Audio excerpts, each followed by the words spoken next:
transmitir para la honra y gloria de su nombre. Quiero meditar en esta mañana en una palabra que el Señor nos ha regalado y el título es ¿Cómo describe la Biblia a un verdadero cristiano? Vamos a ver unos punticos ahí, pero vamos a leer primera de Pedro 4:16. Dice la Biblia: pero si alguno padece como cristiano, no se avergüence, sino glorifique a Dios por ello. Vuelvo y le repito el texto: pero si alguno padece como cristiano, no se avergüence, sino glorifique a Dios por ello. Bueno, hoy día estamos en una época posmodernista donde se aceptan las ideas pluralistas, las ideas relativistas. Pues el pluralismo no es tan malo como el relativismo. El pluralismo pues es aceptar los pensamientos de la persona sin estar de acuerdo bajo esa premisa. Pero el relativismo sí ya es un poco más peligroso porque es una idea que en muchos puede ser una idea que para todos tiene su propia verdad. Por eso en este mismo momento que estamos pasando, donde todo se cuestiona, donde se cuestiona hasta la autoridad del pastor, donde todo está sucediendo a nivel mundial, donde no hay líderes de renombre en este momento, si están por unos días y vuelven y se caen, no hay pensamientos que estén digamos en una categoría de estar de primeros, si están por un momento, vuelven y se caen, y todos los días parece que la gente tuviera como una idea nueva y todos los días sale un pensamiento nuevo. Estamos en la época de las redes sociales, donde todo el mundo dice lo que quiere. Hoy hasta el diablo se volvió evangélico y muchos adoptan ese nombre de cristianos porque dicen que se aferran a lo que dice la Biblia.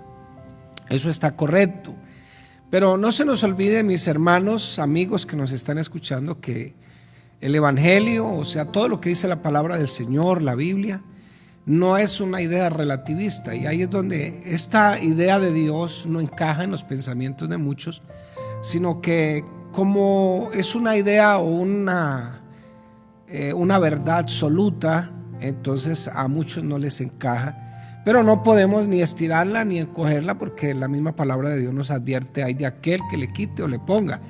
Realmente un cristiano es aquel que puede tener en su vida la palabra de verdad, vive bajo la palabra de verdad. No solamente la tiene, porque hay gente que dice que tiene fe, incluso van a culto. Distingo por aquí muchas personas que van a culto y no se bajan la machetilla del brazo. Bueno, van a su culto. Aquí a la iglesia pentecostal no han venido todavía, pero esperemos que algún día vengan. Y dicen tener fe y creen en su Dios y hasta hacen buenas obras de caridad, pero está la machetilla ahí. De pronto es por si la fe falla, ¿no?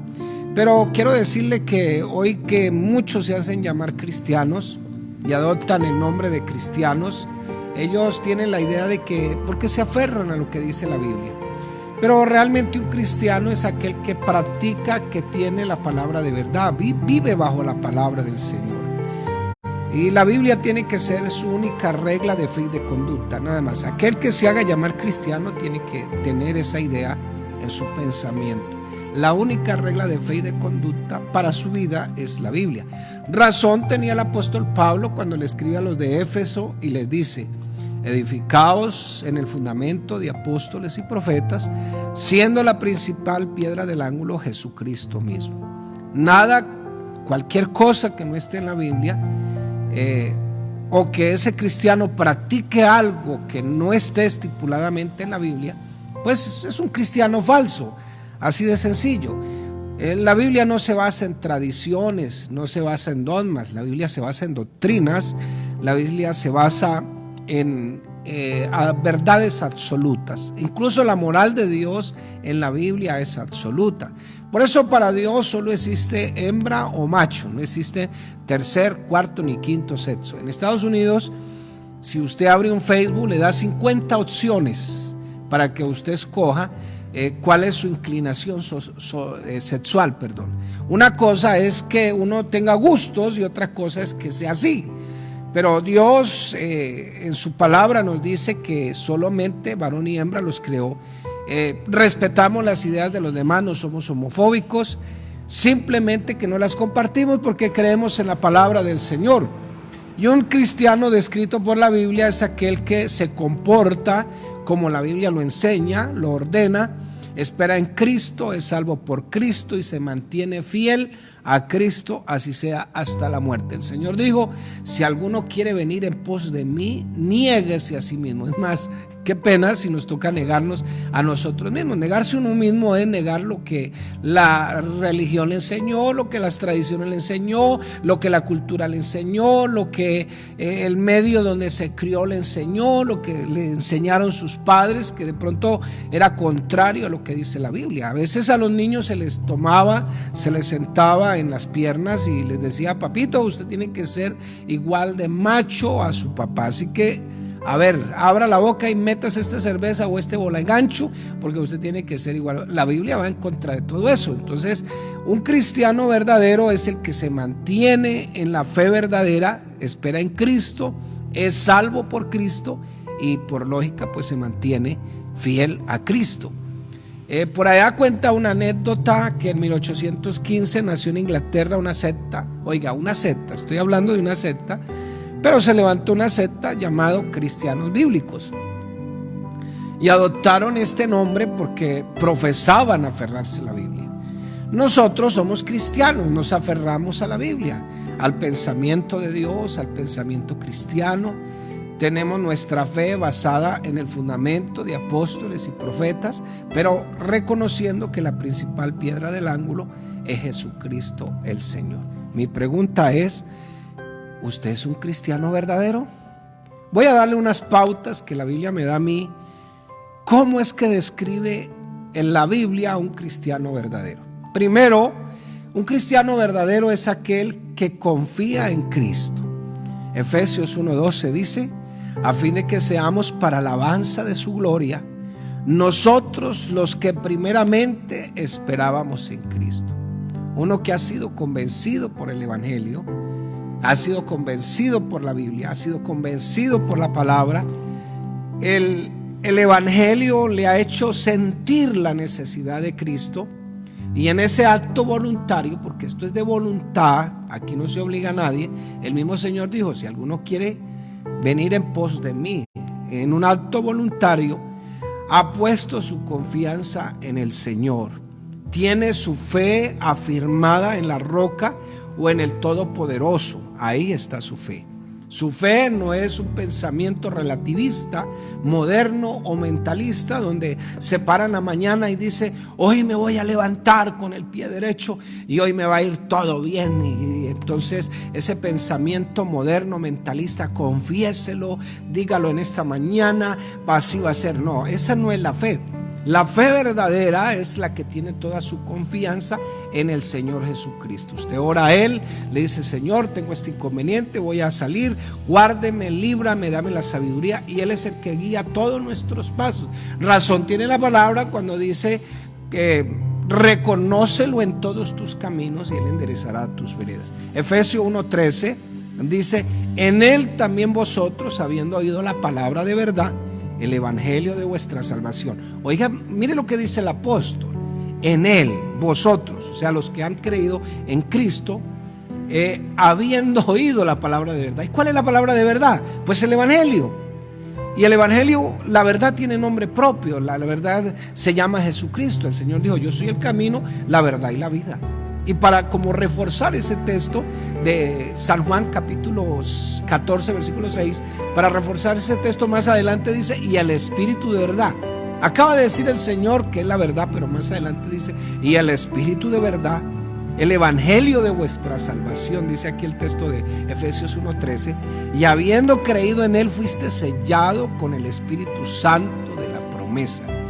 Nosotros, aparte de poder tener la palabra del Señor, confiar en la palabra del Señor, cuando lo hacemos de esa manera, ya tenemos un sello puesto en nuestra vida, y es el Espíritu Santo de la promesa. Una promesa es algo que se cumple, y en este caso el Señor no es como nosotros, porque a veces nosotros prometemos y no cumplimos, como los políticos a veces, pero el Señor sí cumple todo lo que ha prometido.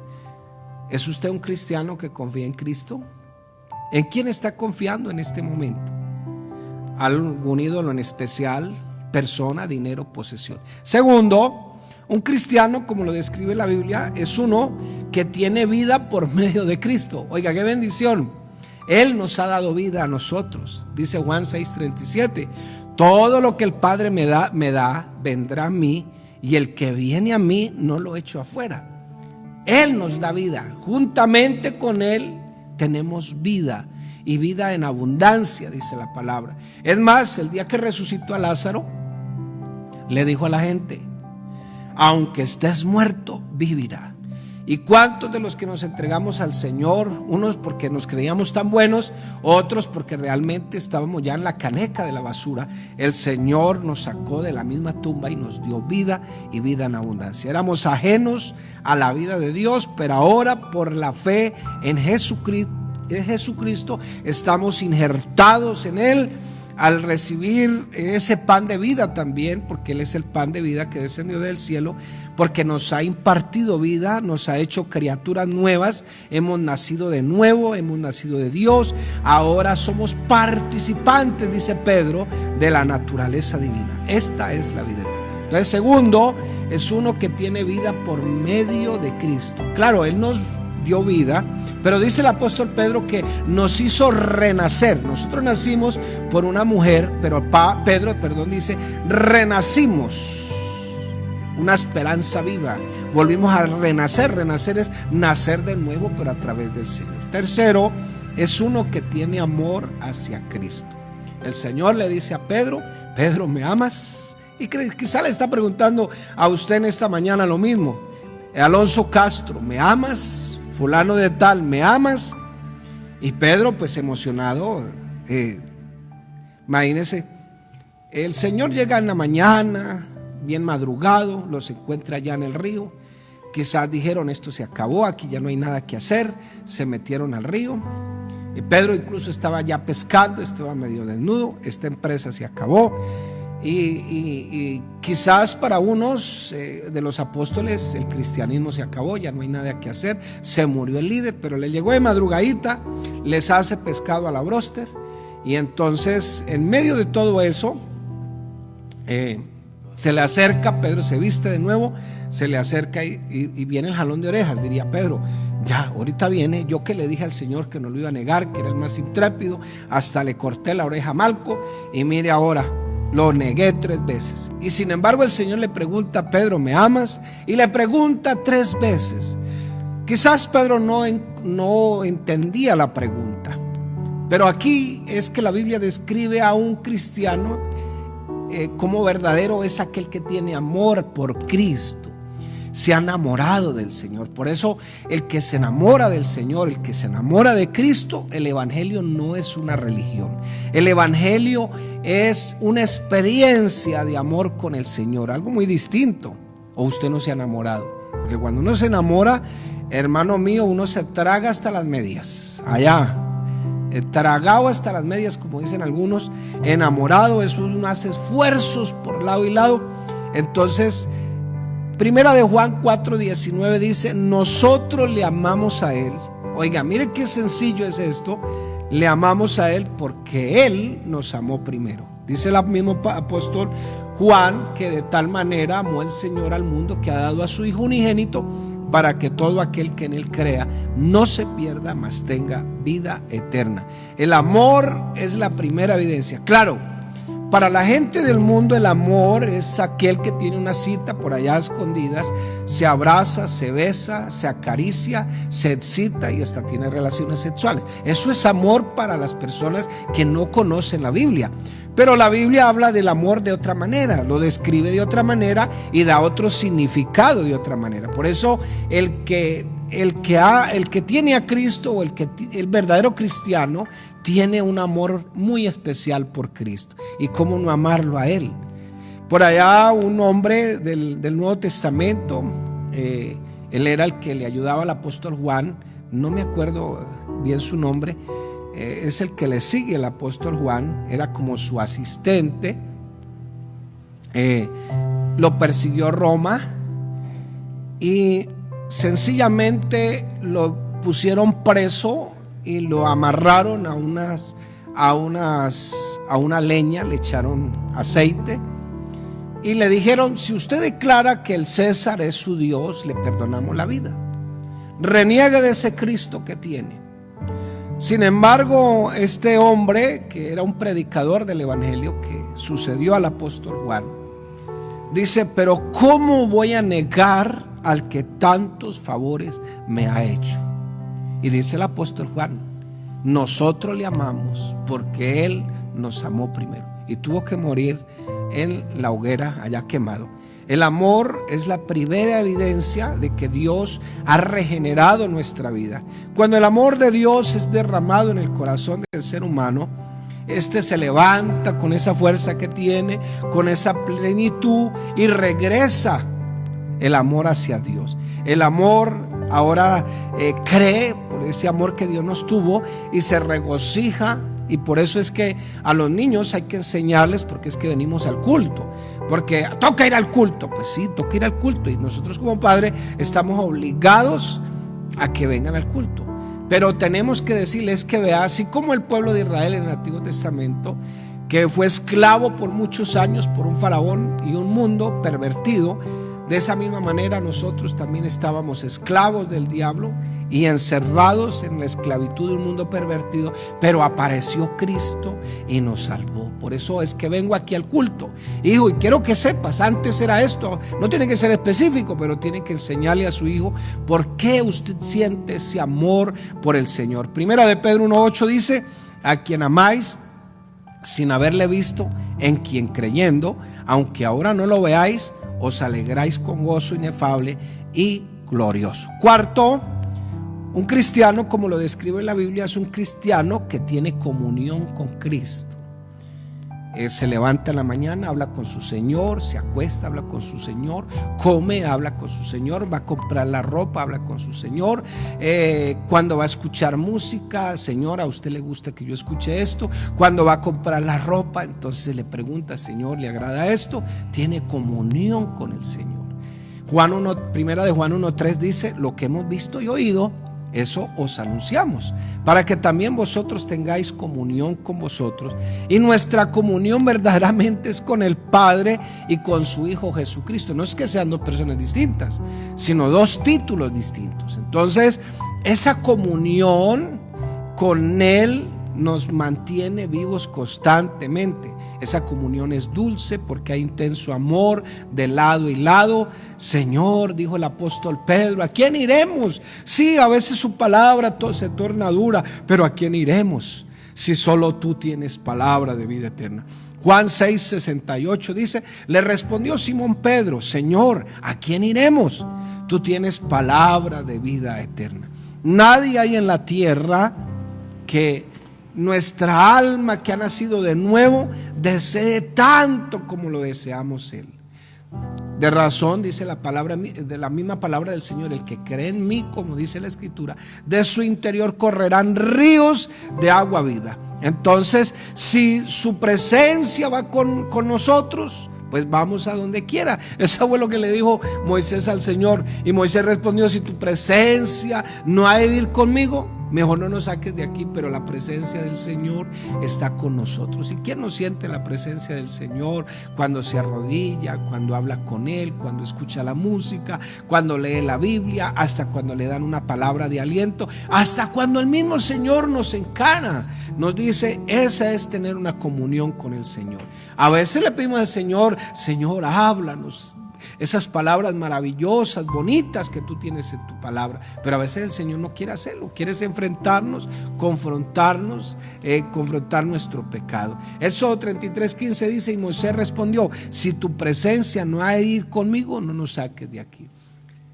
La Biblia describe a un cristiano verdadero, aquel que tiene comunión con el Señor. Quinto, un cristiano, como lo describe la Biblia, es uno que obra para Cristo. No obra para el pastor, no obra para la iglesia, no obra para los demás. Dijo el apóstol Pablo, 2 Corintios 6:1: así pues, nosotros como colaboradores suyos os exhortamos también a que no recibáis en vano la gracia de Dios. Entonces, dice el mismo Pablo: todo lo que comáis, todo lo que bebáis, todo lo que hagáis, sea para la gloria del Señor. Uno que obra para Cristo. ¿A quién le servimos? Pues al Señor. Usted no le sirve al pastor, usted no le sirve a los hermanos de la iglesia, usted le sirve al Señor. Servirle al Señor, la Biblia lo describe así: un cristiano verdadero, o como le describe la Biblia, es uno que obra para Cristo, le sirve a Cristo.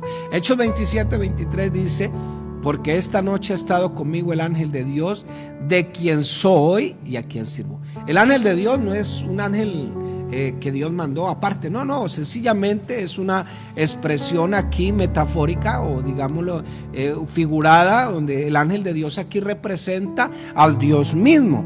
Dice aquí: porque esta noche ha estado conmigo el ángel de Dios, de quien soy y a quien sirvo. Dios no le va a dar la gloria a otra persona, ni a los ángeles. El mismo Señor dijo en el Antiguo Testamento: mi honra y mi gloria no se la daría a más nadie. Simplemente era el Señor que estaba ahí, con el que estaba aquí en esta necesidad. Y quizás, aunque usted no lo vea ni lo sienta, el Señor está ahí.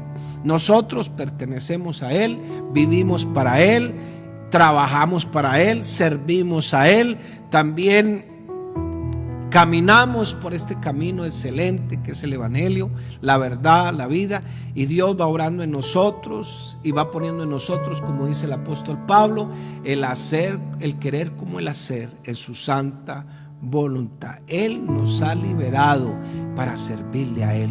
En otras palabras, Él fue al mercado de esclavos, compró, pagó el precio, nos redimió y ahora somos libres. Ahora tenemos un amo mayor, pero vale la pena. Eso dice el apóstol Pablo en Romanos 7. Nosotros éramos esclavos del pecado, pero ahora somos esclavos de la justicia. Esa palabra justicia también es un lenguaje en figuras que significa el Evangelio. Somos esclavos. ¿Y quién es el dueño del Evangelio? Pues Jesucristo el Señor. Sexto, uno cuyos recursos están en Cristo. Todo está en Cristo. Segunda de Corintios 2, 9 al 10 dice: porque también para este fin os escribí, para tener la prueba de si vosotros sois obedientes en todo. Y al que vosotros perdonáis, yo también, porque también yo lo he perdonado. Si algo he perdonado por vosotros, lo he hecho en la presencia de Cristo. Todos sus recursos están en el Señor. Su pensamiento tiene el pensamiento de Cristo. Claro, para tener el pensamiento de Cristo, pues hay que tener a Cristo. En Él, en el Señor Jesucristo, dice la Biblia allá en Colosenses 2:9, que está toda la plenitud de la deidad, y en Él estamos completos. Entonces, permaneciendo en Cristo, podemos recibir. ¿Cómo recibimos? Así como lo describe en San Juan 15:4, así como el pámpano que está pegado ahí del arbolito ahí recibiendo. ¿Cuál es la clave para poder tener todos nuestros recursos en el Señor? Permanecer en el Señor. Entonces, usted y yo somos lo que somos por la gracia del Señor. Todo lo que somos, todo, si usted es inteligente, si usted es estudiado, si usted tiene su carrito, tiene su finca, todos esos recursos están en el Señor. Por la obra del Calvario es que nosotros lo tenemos nuestra vida, la fuerza, el poder, todo. Dice la palabra: las inescrutables riquezas de Cristo. ¿Qué somos nosotros sin el Señor? Dice el mismo San Juan 15, no somos nada. Y eso tenemos que reconocerlo todos los días. Estamos en el Señor, somos de Él, caminamos por Él, vamos donde sea por Él. Quizá la gente diga: pero ustedes sí son fanáticos. No somos fanáticos, es que sencillamente hemos tenido una experiencia de amor con el Señor. Séptimo, para ir terminando, uno que será recompensado por Cristo. Aquí no tenemos plata para darle a todos, gracias a Dios por lo que Dios nos ha dado, pero dice 2 de Corintios 5:10, porque es necesario que todos nosotros comparezcamos ante el tribunal de Cristo, para que cada uno reciba según lo que haya hecho mientras estaba en el cuerpo, sea bueno o sea malo. Esto no es para el juicio final. El tribunal de Cristo sencillamente es un tribunal que se va a dar cuando la iglesia esté en las bodas del Cordero. Este tribunal, que tiene, por cierto, alguna descripción griega, referente a cuando se premiaban a los atletas en los Juegos Olímpicos. Pero la característica de estos Juegos en Grecia era que a todos se premiaban, tanto al que ganaba como al que perdía. Y lo mismo va a pasar aquí. Claro, no será lo mismo para el que entrega su vida por el Señor, va y evangeliza, camina 3, 4 horas, va en moto, va 1 hora, va 40 minutos. No será lo mismo para el que madruga a la escuela dominical, a servir en la escuela dominical, a orar, incluso para que ore por su pastor. No será lo mismo para aquel que toca decirle a la mamá: hijo, por favor, levántese, mire que usted ya tiene 50 años y la escuela dominical ya va a empezar. Y la mamá todavía con 50 años ahí dándole cantaleta para que vaya a la escuela dominical. Yo creo que todo va a ser recompensado. Pues bueno, de pronto usted no será ese cristiano efusivo. Ay, qué pereza, toca estarlo empujando, dándole serenatas y de pronto animándole, haciéndole programas para que venga. Pero igual el Señor le va a dar su recompensa. Pero no será para lo mismo para aquel que entrega hasta la vida por el evangelio. Primera de Corintios 3, 13 al 15 dice: la obra de cada uno se hará manifiesta, porque el día la declarará, pues por el fuego será revelada, y la obra de cada uno, cual sea el fuego, la probará. Si permaneciera la obra de alguno que sobreedificó, recibirá recompensa. Si la obra de alguno que se quemare, él sufrirá pérdida. Si bien él mismo será salvo, óigalo, es lo que estaba diciendo, aunque así como por fuego. La salvación es un don que Dios nos ha dado. Las recompensas tenemos que ganárnoslas nosotros aquí sirviéndole al Señor, y Cristo mismo fijará el valor de ese premio. Ya para terminar, la Biblia describe un cristiano verdadero, uno que va a pasar la eternidad con Cristo. Juan 17:24 dice: Padre, aquellos que me has dado, quiero que donde yo estoy también ellos estén conmigo, para que vean mi gloria que me has dado, porque me has amado desde antes de la fundación del mundo. Qué privilegio tan grande. Vamos a pasar la eternidad con el Señor. Incluso David, el salmista David, que no conoció el Nuevo Testamento, pero por revelación conoció que iba a resucitar. En el Salmo 16:9 dice: mis huesos reposarán confiadamente. Claro, hay una figura de lenguaje porque es un lenguaje poético, y lo que quiere decir es que estos huesos serán resucitados aun cuando el Señor venga por su iglesia. Entonces pasaremos la eternidad con el Señor. Claro, hay que vivir bajo la presencia del Señor. Juan 14:3 dice: y si me fuere y os prepararé el lugar, vendré otra vez y os tomaré a mí mismo, para que donde yo estoy, vosotros también estéis. Juan 17:24 dice: Padre, aquellos que me has dado, quiero que donde yo estoy, también ellos estén conmigo, para que vean mi gloria que me has dado, porque me has amado desde antes de la fundación del mundo. Apocalipsis 5:9 dice: y cantaban